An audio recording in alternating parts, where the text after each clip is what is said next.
Sí, sí, otra vez en el aire. Mi nombre, Alberto Mora, 63 años, casadísimo, 2 hijas, amigo de mis amigos. Uso mi voz para expresarme y mi corazón y mi razón para vivir. Paciente con los hechos y con los hacedores y consciente de que nosotros podemos, Dios mediante, hacer de ese sueño y de esas ganas cosas posibles.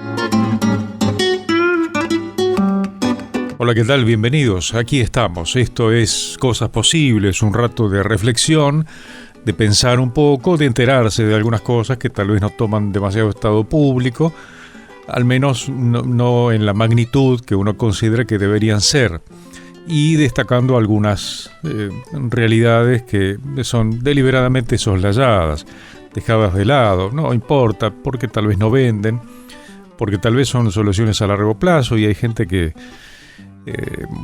sobrevive en función de los problemas y no tanto de las soluciones. Hablo de lo que se escucha en los medios en general.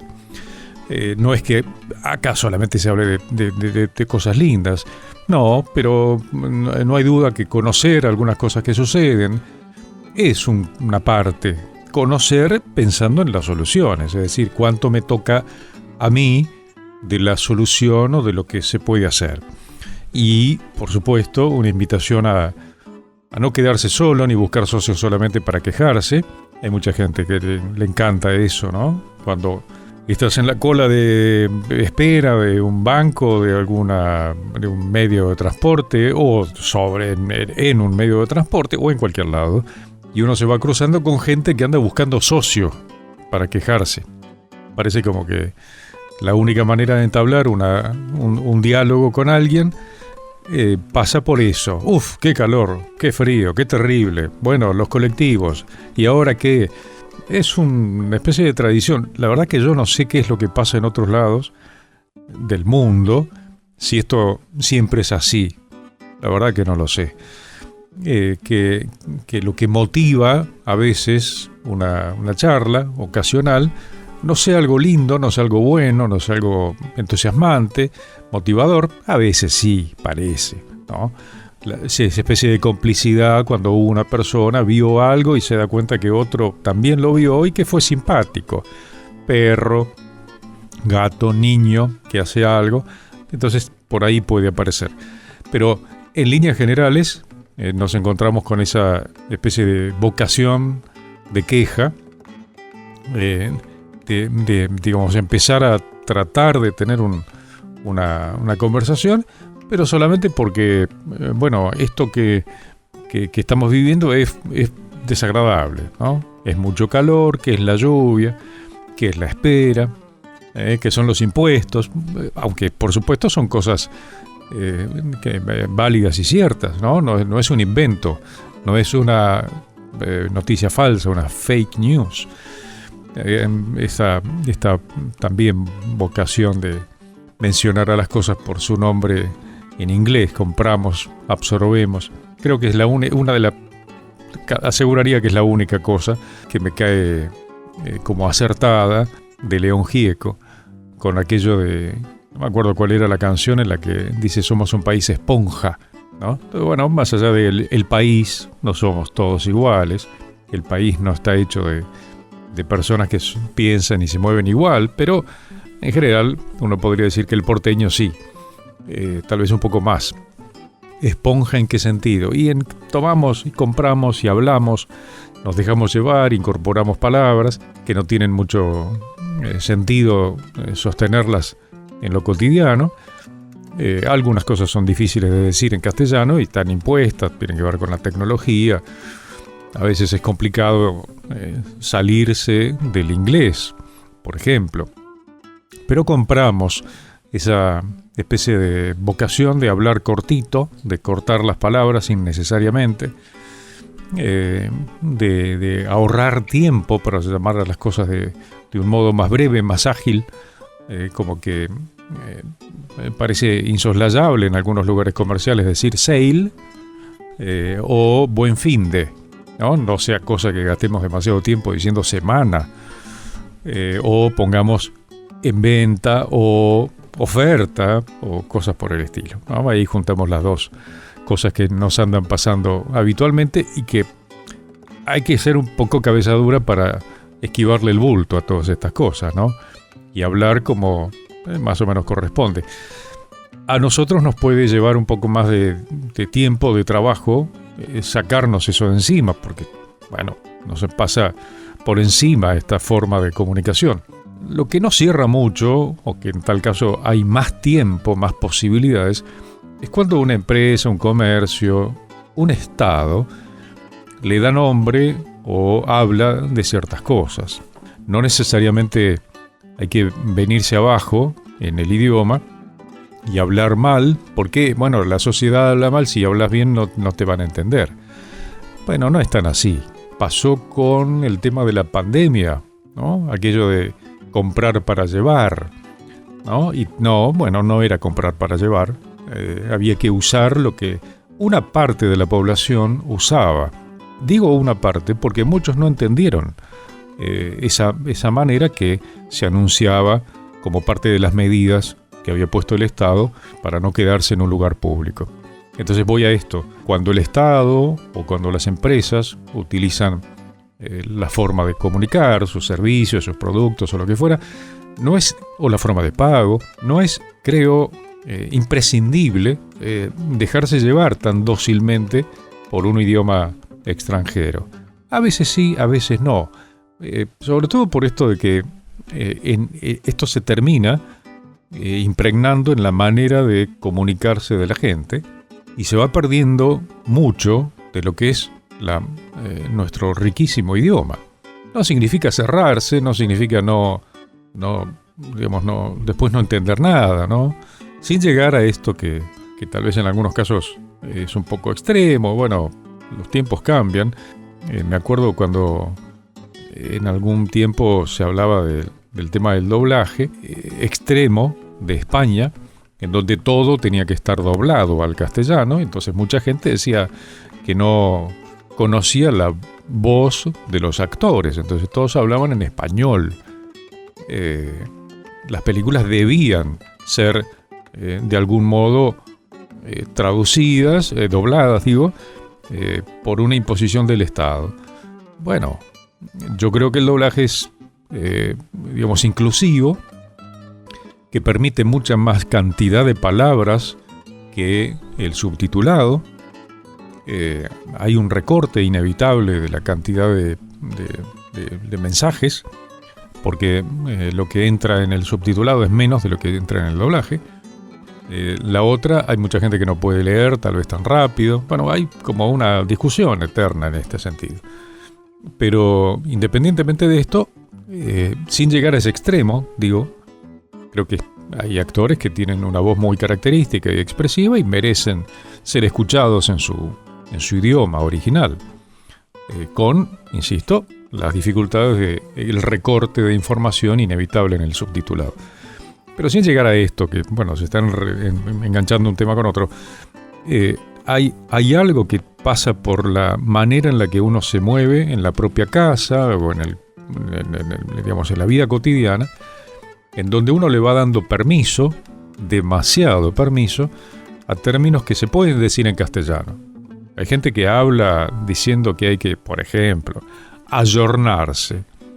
Bueno, ¿qué significa ayornarse? Actualizarse. Pero parece que si no lo dice uno en italiano, ayornarse es en italiano, no queda tan bien, ¿no? Bueno, esta misma idea es la que uno puede poner en práctica en el hablar de todos los días. Puede costar un esfuerzo, pero yo creo que es importantísimo, porque forma parte del hablar cotidiano. Y si estamos pensando en los chicos y demás, que ya naturalmente pueden ser mucho más influenciables, si acceden a jueguitos o cosas en la tele, en los medios y demás, bueno, se empieza por no tener el idioma a mano. Si a eso le sumamos las enormes limitaciones de los chicos hoy, que tienen pocas palabras, las redes colaboran con que haya menos facilidad de palabras para definir las cosas. si encima una parte de esas palabras son en un idioma extranjero, si eso simplifica tanto que después no lo puedo decir de otra manera, ¿no? O sea, todo esto es parte de un desafío. A veces tiene que ver con el Estado, a veces tiene que ver con las empresas, pero hay una parte que tiene que ver con uno. ¿Cuál es la parte en la que uno toma el toro por las astas y dice, bueno, yo voy a llamar a esto no shopping, sino centro comercial? Todo el mundo dice shopping, bueno, yo voy a decir centro comercial.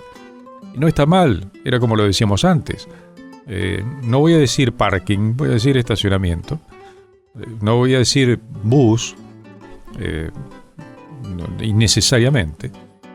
Bueno, ahí, por ejemplo, el Estado pinta las aceras, pinta las calles para poner el lugar para donde hay paradas de colectivos y pone bus.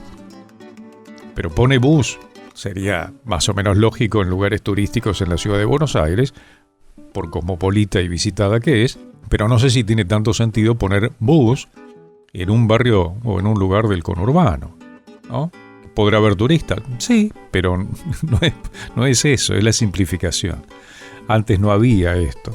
Bueno, por ahí pasa un poco a veces algunos de los temas en torno a pensar y reflexionar, y en una de esas encontrar que algunas cosas uno puede ser el protagonista, ¿sí?, de cosas posibles.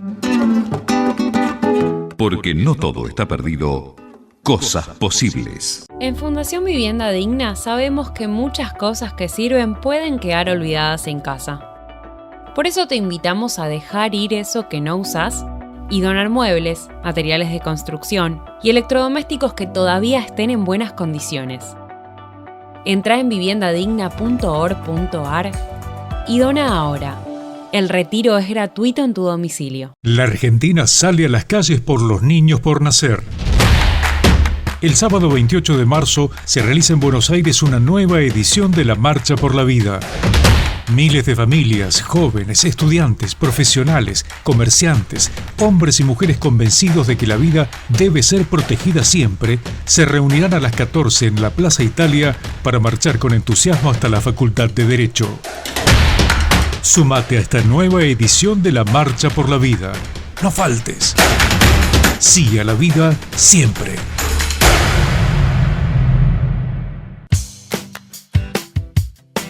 Nadie que tenga afectos sanos, frecuentes y abundantes, a pesar de estar enfermo, a pesar de estar limitado, desea ser asesinado o suicidarse. Para que ese impulso nazca o se potencie, es preciso un quiebre íntimo, profundo, una herida abierta, carecer de un motivo, uno por lo menos, para vivir. Esto último es lo que empuja a que en la Argentina unas 11 personas por día se suiciden. Estos son datos del año 2024. Una evidencia contundente del estado de la salud mental y de los vínculos en nuestro país. Tema que, por cierto, habitualmente tocamos en Cosas Posibles. Al Congreso argentino, siempre tan caliente con tantos temas, en los últimos tiempos han llegado varios proyectos para legalizar la eutanasia con los consabidos y falsos argumentos para evitar el sufrimiento y cosas por el estilo, cuando sabemos que no es otra cosa que un paso más en la pendiente resbaladiza del negocio de la cultura de la muerte. Algunos de esos proyectos han perdido estado parlamentario, pero bueno, como ya sabemos, como otras veces han pasado con algunos otros temas, se piensa, se dice, se comenta, se escandaliza, se analiza, se pone sobre el panel, se habla del tema, la famosa mecánica de la ventana de Overton. El despropósito de la eutanasia o el suicidio asistido es legal en solo el 4% de los países. Digo países, no países del mundo, ¿sí? Porque si no, caemos ya que está bueno lo de hablar con el idioma correctamente, ¿no? Los países no pueden ser otra cosa que países del mundo. Así que con países se alcanza. Bueno, Países Bajos fue el primero que legalizó la eutanasia.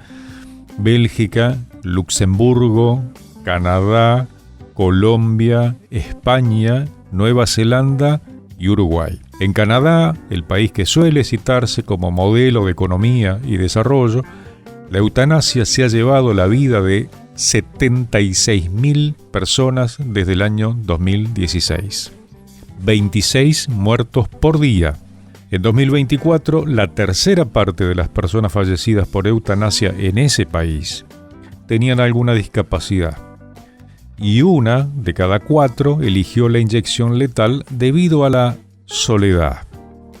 Eso al menos es lo que dice una nota publicada en el medio Religión en Libertad, mostrando el crecimiento bestial de casos de eutanasia desde que fue legalizada en ese país en el año 2016.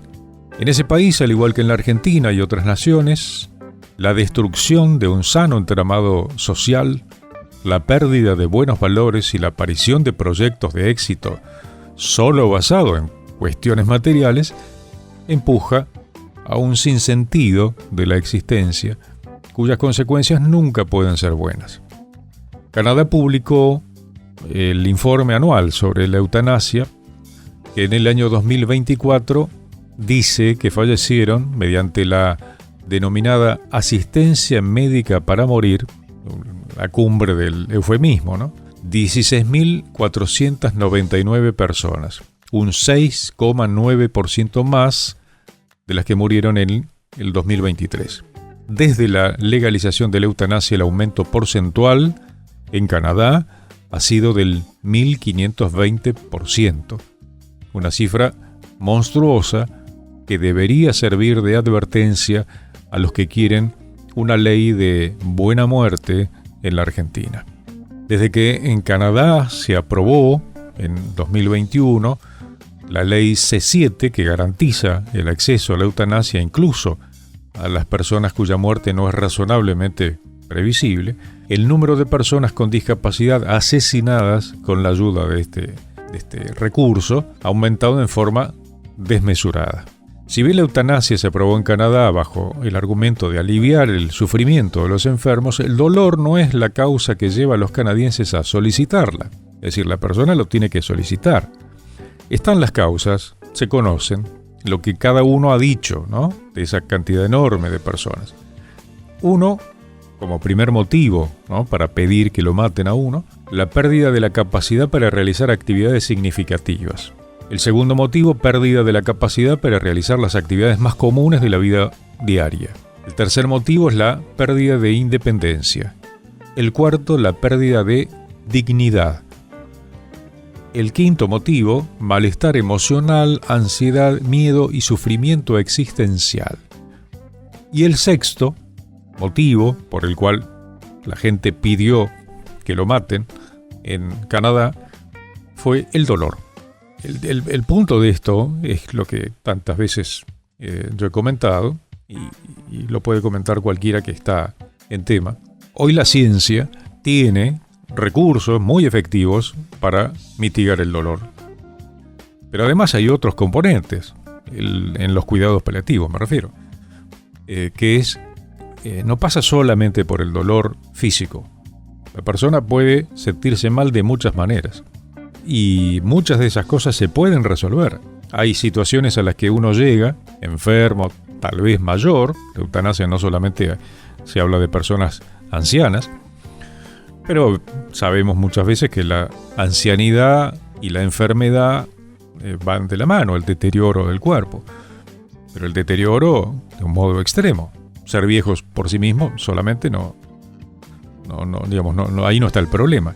Pero un anciano solo, un anciano al que nadie atiende, un anciano que no tiene los recursos necesarios, un anciano que espera que la familia lo visite, que lo llame por teléfono, no los horrendos mensajitos de texto, que son un gran engaño, más considerando que una persona de mucha edad le llegó el celular, sí, le llegó, pero está acostumbrado, tiene una historia de vida que no tiene que ver con esta forma de comunicarse. Lo que da el contacto humano, frecuente, cotidiano, muy frecuente, si no es todos los días, es una convicción seria afectiva que hace muy bien a todo el mundo. No estamos hablando solamente de las personas enfermas o ancianas.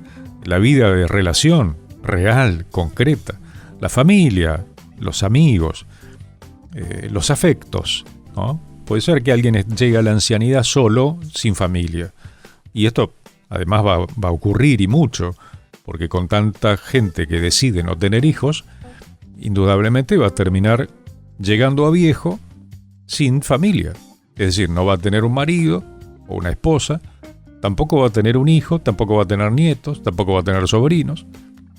Con lo cual, el tema no es solamente ver cómo vamos a pagar, cómo el Estado va a pagar las jubilaciones o cosas por el estilo.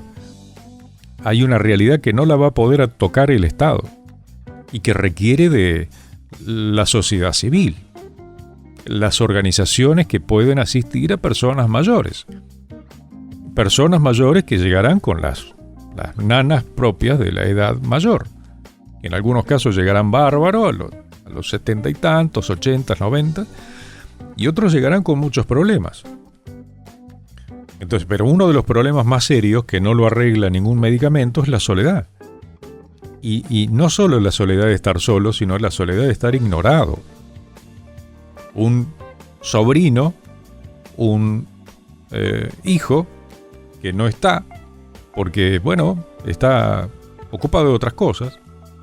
Un nieto que no tiene memoria, parece, se acuerda de muchas cosas, pero no del abuelo. Bueno, todo este tipo de cosas genera un grado de soledad que va mucho más allá de, insisto, el tema de estar viviendo en un lugar sin otra persona. La visita frecuente, el agasajo permanente, la conversación, la charla, todo eso, ¿sí? No te digo que cura, pero hay algo que colabora con un bienestar general.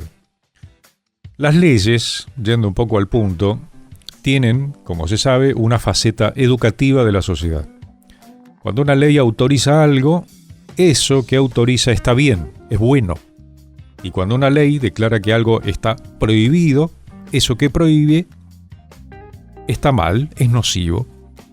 ¿Hay leyes que se ajustan a esto? Sí, por supuesto. Matar está mal. Sin embargo, la Argentina tiene, desde hace un tiempo, una ley que dice que se puede matar a un niño, un ser humano, una persona para el sistema legal de la Argentina, cuando uno quiera, por lo que quiera, ¿sí?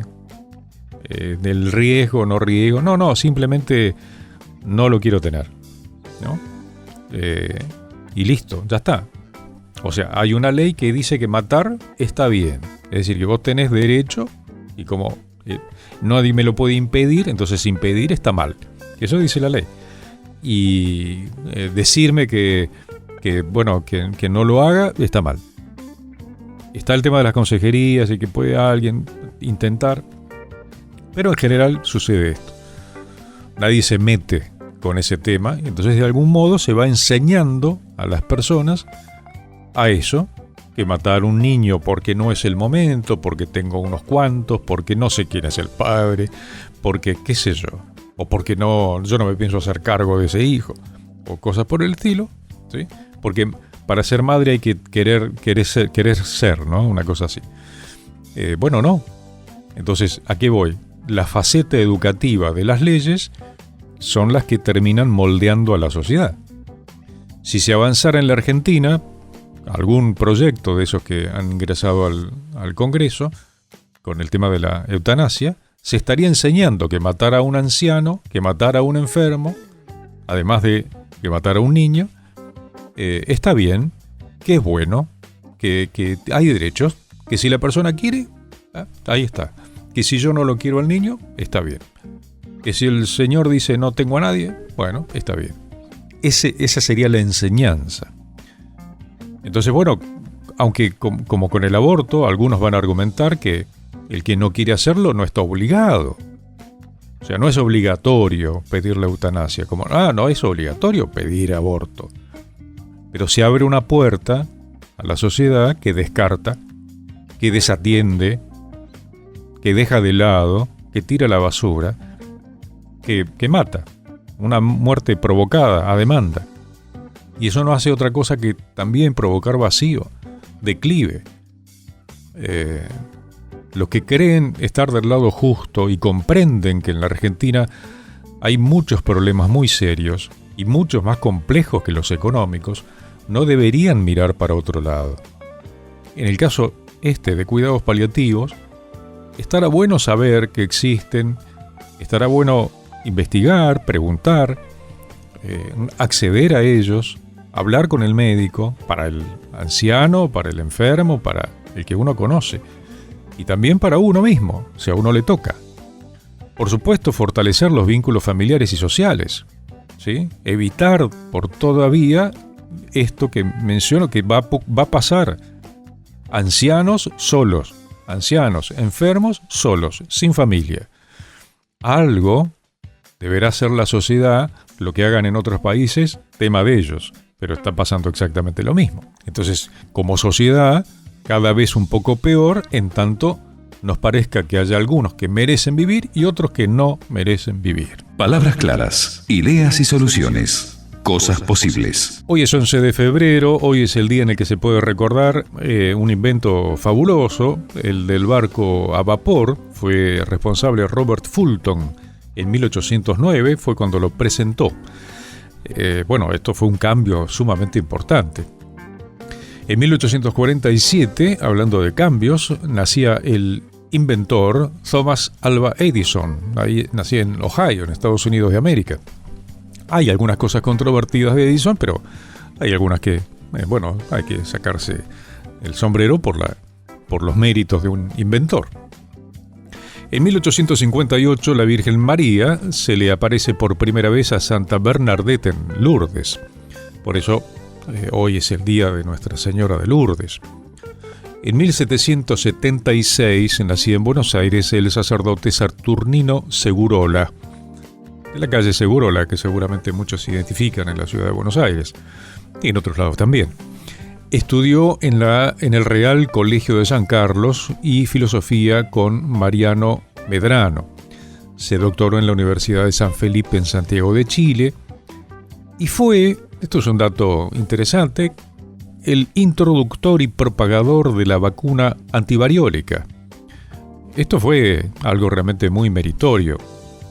La vacuna, que muchos saben que fue descubierta por Edward Jenner en 1796, fue un cambio sustancial por la cantidad enorme de gente, los millones de personas que murieron por la viruela. La historia de la viruela y de Jenner se remonta al siglo XVIII, cuando una escritora británica, durante su estancia en Turquía, observó que mujeres que ordeñaban vacas no contraían la viruela. Los animales estaban infectados con la enfermedad, pero en una variedad más leve. Las mujeres que trabajaban en el campo se contagiaban de esta variante leve de la viruela y, sin saberlo, se inmunizaban. La escritora fue la primera que impregnó agujas con el pus de la viruela que tenían las vacas e inoculó a su hijo. Eso fue lo que hizo que los herederos de monarcas europeos, con los que tenía acceso, tuvieran, la posibilidad de ser inoculados. Pero en algún punto la ciencia de ese momento no creyó mucho en este descubrimiento casual, hasta que apareció Edward Jenner, un médico británico, en 1796, y confirmó las observaciones de la escritora sobre este virus que ha matado a más personas en el mundo que muchas guerras, ¿no? Jenner decidió inocular a un niño de 8 años, el hijo de su jardinero. El pequeño tuvo un poco de fiebre, un par de días, pero no desarrolló ninguna infección grave y ahí apareció un poco la solución y este cambio tan importante. Las últimas manifestaciones de la viruela son más o menos recientes, pero se la había erradicado del mundo. Volviendo a Saturnino Segurola, en 1821 fue designado director de la Biblioteca Nacional Participó de las obras de la Catedral de Buenos Aires, fue profesor de anatomía y administrador de la Casa de Niños Expósitos en 1817. Bueno, el resto de las efemérides: en 1859 muere a los 80 años José Eusebio Colombres, un obispo considerado el fundador de la industria azucarera tucumana. En 1821 instaló en su casa los primeros trapiches para la molienda de la caña de azúcar. En 1908 nacía en Buenos Aires el dibujante, gran dibujante, fantástico, los dibujos de José Luis Salinas. En 1909 nacía en Santa Fe, en Rufino, el futbolista Bernabé Ferreira. Hoy se recuerda la muerte a los 81 años de Guillermo White, uno de los primeros ingenieros egresados de la UBA. Murió en 1926. En 1942, en Buenos Aires, nacía el periodista ex integrante de la agrupación terrorista Montoneros, Horacio Verbitsky. Esto debería ser un puntapié para hablar sobre este hombre, ¿no?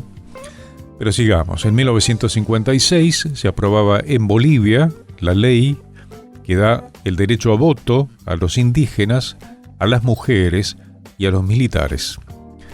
En 1957, al año siguiente, el Papa Pío XII expedía una bula disponiendo la creación de la diócesis de San Isidro. Así que hoy es el aniversario de la creación de la diócesis, que tuvo como primer obispo a Monseñor Antonio María Aguirre, le siguió Alcide Jorge Pedro Casareto, luego Oscar Vicente Ojea, que fue el anterior al actual, que es Guillermo Caride. En 1965 nacía en Córdoba el basquetbolista Marcelo Milanesio. En el 69 nace en California la actriz Jennifer Aniston. Hoy es un aniversario de la toma del poder absoluto en Irán, cuando nace la República Islámica con el Ayatollah Khomeini.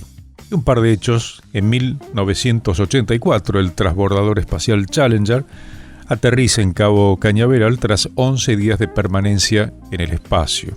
El otro día era un aniversario de otra, digamos, de la nave cuando explotó, ¿no? La otra experiencia.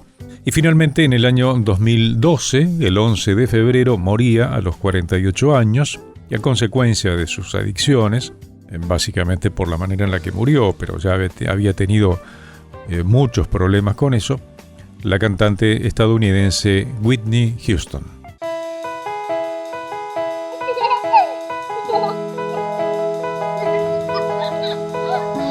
Mimás tanto a los chicos, los cuidás, cuánto los querés, harías cualquier cosa por ellos. Pero te das cuenta que por llevarlos sueltos en el auto, los podés perder en un instante.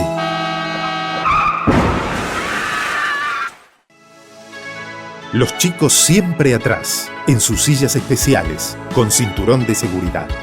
Esto es amor. Luchemos por la vida. Si alguien está escuchando y está cerca del partido de San Isidro, hay un montón de opciones que van a exceder incluso el verano en torno a actividades culturales, teatro, música, actividades para los chicos, algo bastante bueno, entendiendo que son gratuitas, actividades gratuitas en su mayoría. Sigue, esto es una idea que nació hace un montón de tiempo, sigue, las películas no siempre son un estreno, a veces está bueno volver a ver alguna película, pero en esa situación de ir a un parque o ir a una plaza.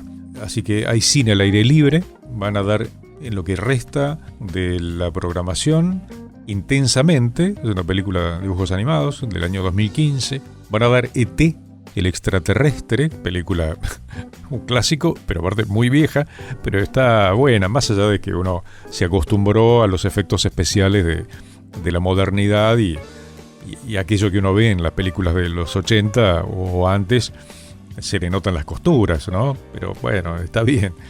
Es simpática la película. Bueno, yo creo que la vi hace tantos años que estaría bueno para ir a ver. Y Sing 2 también. Esas son las 3 que están previstas, que son aptas para todo público, actividades que claramente se suspenden por lluvia porque son al aire libre. Después sigue el folclore en verano, hay bastante folclore en San Isidro. Una empecinada continuidad de rock de verano, esto ocurre en Villa Adelina. Aquellos que tengan ganas de bailar rock como se bailaba en otra época, bueno, esto lo hacen normalmente. Y milonga, aquellos que quieren aprender un poquito, de ver de qué se trata, hay clase primero y después propuesta de baile, en algunos casos con orquesta en vivo, con algunas orquestas en especial que visitan. Esto ocurre los domingos, creo que no son todos los domingos. Lo próximo es el 15, que es el próximo domingo, en Villa Adelina. Perdón, me estoy confundiendo. El 15 de febrero es en la Plaza 9 de Julio, en Martínez. Pero bueno, ahora de dónde se puede uno informar. Plazas encendidas son actividades con chicos. Hay una de las actividades es juegos con agua y la otra es pintaditas. Invitación a que los chicos pinten, le dan todos los elementos, atriles y demás, y es una imagen muy, muy linda. Y después música al atardecer, finalmente, que son distintas propuestas de música con algún DJ, o en algunos casos hay alguna propuesta. Agua de Florero, son muy buenos. Bueno, hay un poco de todo. Y finalmente teatro, ¿no? Hay distintas propuestas teatrales también gratuitas. Hay alguna serie, una parte de las propuestas teatrales son con costo, pero no sé cuáles son. Las que son gratis: La luciérnaga que iluminó la noche, Mirjana y los que la rodean, y Una muerte para piano. Todas estas actividades las pueden encontrar en www.portalunargentina.com.ar, sitio de noticias desde San Isidro y para todo el mundo. Mientras, lógicamente, hay mucha gente pensando en qué destino, cómo quedará el tema de la reforma laboral. La etapa de este miércoles es una, pero habrá que ver en qué termina. Hay quien dice que aún sancionándose, la idea es judicializarlo y veremos qué es lo que pueden llegar a decir la justicia frente a esto, ¿no? La justicia no nos da garantías muchas veces, aquí tampoco, pero bueno, seguramente esto no se podrá resolver en una jornada, más allá de más lío, menos lío, más discusiones. Hay una realidad compleja que es materia de gente que sabe. Hay cosas indiscutibles como la pérdida de fuentes de trabajo que ha ocurrido desde que asumió este gobierno de Javier Milei. Tiene que ser el personaje que ocupa el sillón presidencial el responsable de cada una de las cosas que suceden. Bueno, no hay duda que ha forzado o ha tirado de la soga por muchas cosas.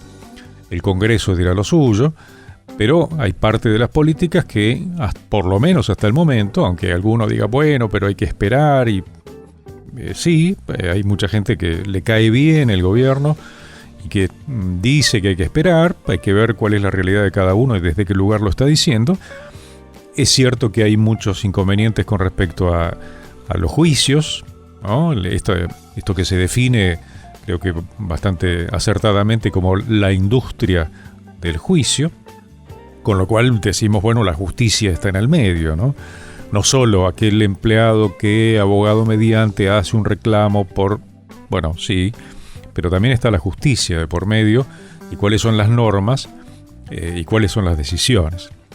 A veces las normas tienen su interpretación y hay jurisprudencia y hay jueces que determinan o que deciden en función un poco de la norma y otro poco en función de sus interpretaciones. Hay cosas que siempre dejan un espacio.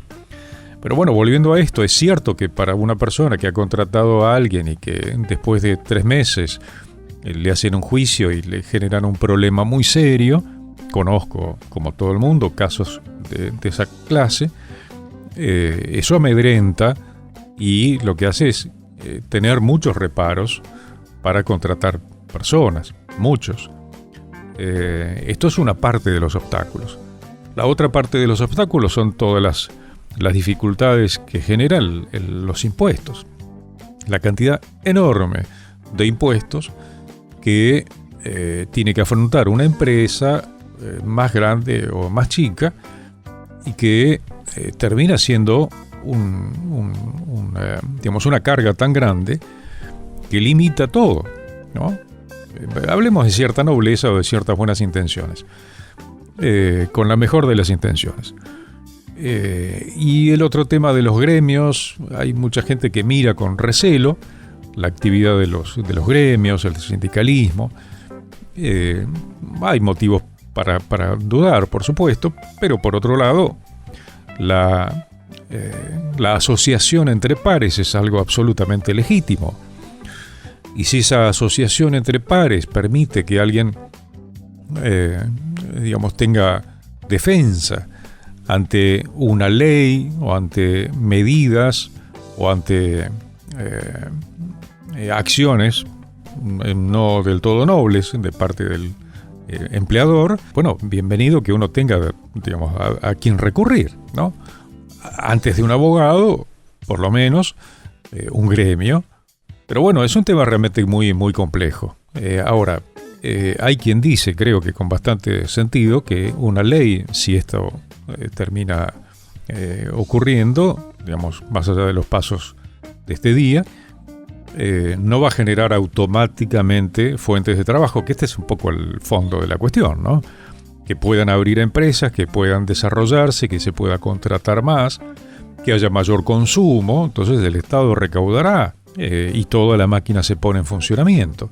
Pero lo que dice la estadística, fría estadística, es que hay muchísima gente que ha salido, que ha perdido una fuente de trabajo legal, formal. Entonces, en casi 2 años, 585.000 puestos de trabajo se han perdido. Hay quien puede discutir la manera de hacer el cálculo, pero no estamos muy lejos de eso. Eso está hablando de 800 personas que cada día dejan de tener un trabajo formal, con todo lo que implica. O sea, son 800 personas que salen a buscar trabajo, están obligados a salir a buscar. Algunos podrán decir, bueno, pero hay gente que deja de tener el trabajo formal y va a trabajar por su cuenta, entonces, bueno, pero hay que pisar sobre la tierra, ¿no? Así que es un tema realmente muy complejo, es solamente pensar, escuchar a uno, escuchar a otro. En algún punto, como muchas veces sucede, cada uno de los actores o de la gente que aparecen en los medios hablando sobre ciertas realidades, todos tienen un pedacito de razón. No es todo tan variable, pero en general pasa eso. Entonces, tal vez un poco los gremios están diciendo algo que los otros niegan por completo y los otros dicen alguna cosa que también es cierta. Ahora, hay muchísimos intereses. No creo que el camino sea, a pie juntillas, creerle a cualquiera de estos actores sin escuchar a los otros. Experiencias de la vida, esfuerzos cotidianos, buenas intenciones. ¿Quién dijo que estaba todo perdido? Ya había sido un escándalo que muchos lo sufrieron al enterarse en detalle, como en la Catedral de San Isidro se le había dado una bendición a un par de lesbianas frente al Santísimo en el Templo Mayor de San Isidro, y cierta ausencia de explicaciones frente a esto. Pero bueno, eso fue realmente un escándalo hace muy poquito. Digo un escándalo porque claramente no se puede bendecir algo que es realmente inmoral, ¿no? Ya había pasado eso en San Isidro y ahora algo bastante parecido también, mucho más raro, algunos se han enterado, que hubo un casamiento, no solo una bendición de 2 mujeres vestidas de novias, sino un casamiento entre alguien que estaba vestido de varón y alguien que estaba vestido de mujer, pero que ni el que parecía varón era varón, ni el que parecía mujer era mujer. El sexo de las personas no se puede modificar, aunque todos conocemos individuos en la tele, por ejemplo, como ahora que va a estar Lizzie Tagliani en el teatro. O sea, hay que meter, inevitablemente hay que meter personajes de estos en todos lados, ¿no? Que, decía, individuos que con cirugías, hormonización, maquillaje, parecen ser del sexo opuesto. El género, concepto impuesto ideológicamente para poder contar con algo que sea mutable, no es algo biológico, es lo que se ha colado como una pieza central en las argumentaciones de la militancia, la política y los negocios. El 28 de enero, 2 personas con atracción hacia individuos del mismo sexo, un hombre hormonizado con aspecto y vestimenta de mujer y una mujer hormonizada con aspecto y vestimenta de hombre, fueron noticia al haberse difundido la realización de su casamiento en un templo católico de Corrientes, en Nuestra Señora de Pompeya. Solange Agustina Ayala es el nombre legal de un hombre que apareció vestido de novia. Es un activo militante del colectivo LGBTQ+, de hace mucho tiempo. Se presentó junto a Isaías Díaz Núñez, también el nombre de fantasía legal de la mujer con ropas de hombre, y Fray Fernando Luis Gómez, el capuchino, párroco, procedió con todo el ritual de un matrimonio religioso. El 6 de febrero, Ayala señaló en una entrevista, Ayala es el hombre vestido de novia, en una entrevista en Radio Sudamericana, que se pudieron casar porque son de sexo biológico distinto, que el sacerdote habría hablado con el arzobispo y que le habían dicho que no había nada para objetar. Ayala no es un homosexual cualquiera. Su activismo lo ha llevado a participar de encuentros en la Argentina y en el exterior referidos a los derechos del colectivo LGBTQ y demás. Bueno, ahora ante el escándalo de esto, que tomó mucho estado público, mucha gente lo compartió y demás, el arzobispado de Corrientes, que preside Monseñor José Adolfo Larregain, ha anunciado posibles medidas disciplinarias, asegurando que en ningún momento se recibió la documentación eclesiástica correspondiente a las formalidades requeridas. Bueno, lo que mucha gente dice, bueno, pero lo van a anular, es nulo, perfecto, pero sucedió. Evidentemente, tanto en esta parroquia como posiblemente en otras, haya sacerdotes y haya pastorales que buscan recibir, escuchar, sin hablar jamás de el pecado y de que hay que abandonar el pecado, ¿no? Y que hay cosas que Dios quiere y otras que no, y que está claro, y que hay algo que uno no está obligado, pero si uno quiere ser fiel a las cosas de Dios, hay que poner las cosas en orden y respetar a la naturaleza como Él la creyó. Hay cosas que baratas salen muy caras, muy caras. Hay cosas que baratas salen muy caras, salen muy caras. Y hay otras que usted sabe el valor que tienen. Cosas posibles. Muchas gracias a los que recuerdan el camino de Mercado Pago. Esto es cosas.posibles.mp. Ese es el alias para apuntalar, para ser parte de estas cosas posibles, en donde hablamos y reflexionamos sobre cosas que merecen ser dichas, merecen ser conversadas. Es un tema de conversación, hay que buscar razones, hay que enterarse de algunas cosas para poder trabajar sobre ellas. Cosas Posibles es este espacio y el alias cosas.posibles.mp. A los que se acuerdan y a los que lo harán, muchísimas gracias. Como docentes nos comprometemos a enseñar siempre y en todo lugar que la vida humana comienza en el momento de la concepción. A enseñar siempre y en todo lugar que este ser que se inicia ya es, desde ese instante, un humano completamente diferente a su madre y a su padre, tan único, tan digno y tan respetable como cualquier otro ya nacido, y por lo tanto sujeto de todos los derechos y protecciones que la sociedad y la ley otorgan a los demás niños. Marcha por la Vida Argentina. Y llegamos al final, pero solo de esta edición de Cosas Posibles. Nos vamos a encontrar en la próxima, Espero que sí, que estén muy bien. Muchas gracias.